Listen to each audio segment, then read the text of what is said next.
तर सर्वांना सीताराम मंडळी. तर मी आज बनवित आहे थोड्याशा कच्च्या कैऱ्या. आता नवीन सीझन सुरू झालेला आहे तर थोड्याशा कैऱ्या आणलेल्या आहेत. तर तात्पुरता 1 महिना राहायसाठी खार जे घालतात ते मी तुम्हाला दाखवणार आहे.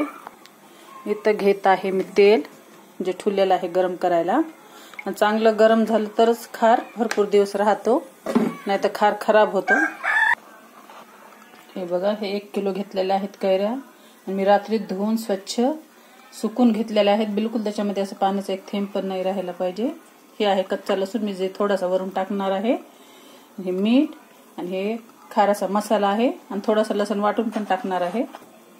तेल असं गरम झालेलं आहे. कडक तेल गरम झालं तरच आपण त्याच्यामध्ये अशी मोहरी ते टाकायची.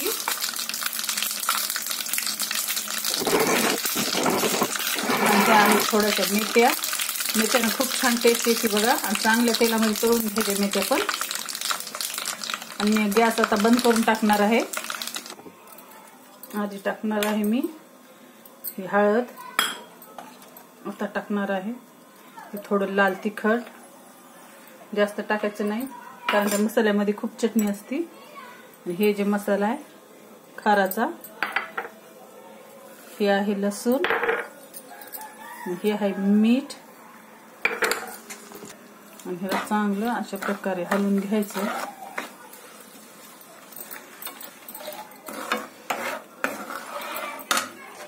आणि मी थोडासा टाकणार आहे त्याच्यामध्ये गूळ, जेणे की आंबट तेवढं लागत नाही, तिखट पण लागत नाही, छान टेस्ट येते. असं विरघळून घ्यायचं.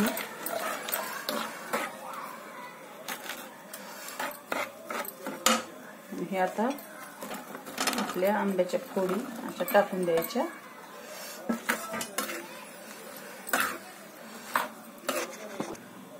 आणि हे थोडासा लसूण आपण टाकून देणार आहोत कच्चा, त्याने खूप छान चव लागते. चांगलं मिक्स करून घ्यायचं. आणि ह्याला तेल ते सगळं भरपूर आहे. अजून 2 दिवस असंच ठेवलं तर सगळं तेल आपलं वर येतं. आणि कसा वाटला खार ते कमेंट्स मध्ये नक्की सांगा. बघा किती छान झालेला आहे, खूप टेस्टी लागतं. अर्धा लसूण कच्चा टाकायचा आणि अर्धा तेलामध्ये असं परतून टाकायचा. आणि असे साबीत लसूण थोडासा टाकायचा. खूप छान होतो आपला खार. कशी वाटली रेसिपी खाराची ते कमेंट्स मध्ये नक्की सांगा.